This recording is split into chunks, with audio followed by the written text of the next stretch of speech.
বিপিএলে ফিক্সিংয়ের দায় মাথায় নিয়ে 2012 সালে আন্তর্জাতিক ও ঘরোয়া ক্রিকেটে নিষিদ্ধ হন টাইগারদের ব্যাটিং সেন্সেশন মোহাম্মদ আশরাফুল। আইসিসির নির্দেশনা অনুযায়ী আন্তর্জাতিক ক্রিকেটে এ শাস্তির মেয়াদ 5 বছর।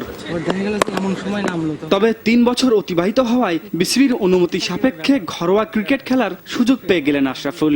নিষেধাজ্ঞার 3 বছরে মুখোমুখি হওয়া কঠিন সময় ও তিক্ত অভিজ্ঞতা পেছনে ফেলে এখন সামনে এগোতে চান তিনি। ঢাকা মেট্রোর হয়ে এনসিএল এ পারফর্ম করে ঢেকে দিতে চান অন্ধকার সেদিনগুলোকে। আবার প্রতিযোগিতামূলক ম্যাচ খেলতে পারবো বাংলাদেশ ক্রিকেট বোর্ডের আন্ডারে, অবশ্যই অন্যরকম একটা দিন আমার জন্য।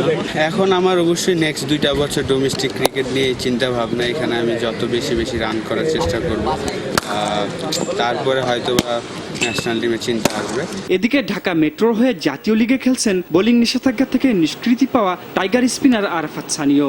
সংশোধিত বোলিং অ্যাকশনে জাতীয় লিগে নিজেকে প্রমাণ করতে চান তিনি। ক্রিকেটে আপস অ্যান্ড ডাউন সব সময় হয়, সো এটা আমি নতুন না, আমি একটা এক্সপিরিয়েন্স। অনেক আমার প্রবলেম ছিল, এর জন্য হয়তো আমি এখন টিমে নাই, বাট আমার প্রবলেমটা এখন সলভ হয়েছে। ডেফিনেটলি ইনশাল্লাহ আবার আমি কামব্যাক করব। বগুড়ার শহীদ চান্দু স্টেডিয়াম, রাজশাহীর শহীদ কামারুজ্জামান স্টেডিয়াম, সিলেট আন্তর্জাতিক স্টেডিয়াম ও খুলনার শেখ আবু নাসের স্টেডিয়ামে শুরু হয়েছে এবারের এনসিএল।